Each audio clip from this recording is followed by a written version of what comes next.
यो हो सक्कली हत्ताचोरी। यो एकदम दुर्लभ हत्ताचोरी। मैले आफ्नै हातले प्राप्त गरेको गाई गौमाता चराउँदै जाँदाखेरि गाई चर्ने ठाउँमा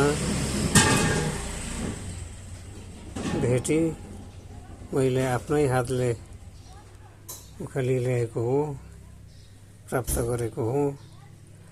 यसलाई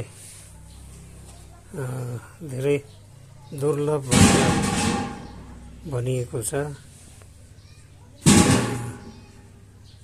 यो जताततै नभेटिने यो एकदम सक्कली, यो एकदम यसलाई फुलपाती र चन्दन, सिन्दुर पनि लगाइएको छ। सिन्दुर सबै गरेर यसलाई पूजन गरिन्छ भनेर भन्ने सुनेको छु।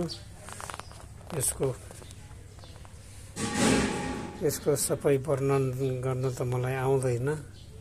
मैले थोरै सुनेको, बुझेको, जानेको अनुसार यो हत्ताचोरी दुर्लभ नै रहेछ। मैले जताततै धेरै खोजी गर्दा पनि पाइएन। मैले एक दिन गाई गौमाता चराउँदै जाँदाखेरि प्राप्त भएको छ। बनौटी पनि बनाउँछन् अरे, तर यो चाहिँ बनौटी होइन, यो सक्कली मैले एकदम आफ्नै हातले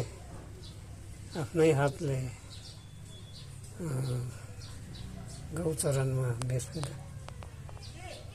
भेटेको हुँदा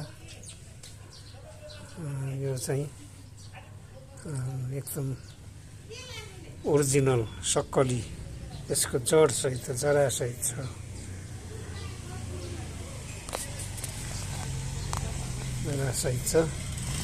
यो धेरै महत्त्वपूर्ण छ भनेर भन्नु सुनिएको छ। यसको अरू वर्णन चाहिँ मलाई त्यति आउँदैन। अब पहिचान, यसको लक्ष्य, यसको पहिचान के हुन्छ, अब के देखाउँदै जान्छ, भगवानले देखाइदिँदो हुन्।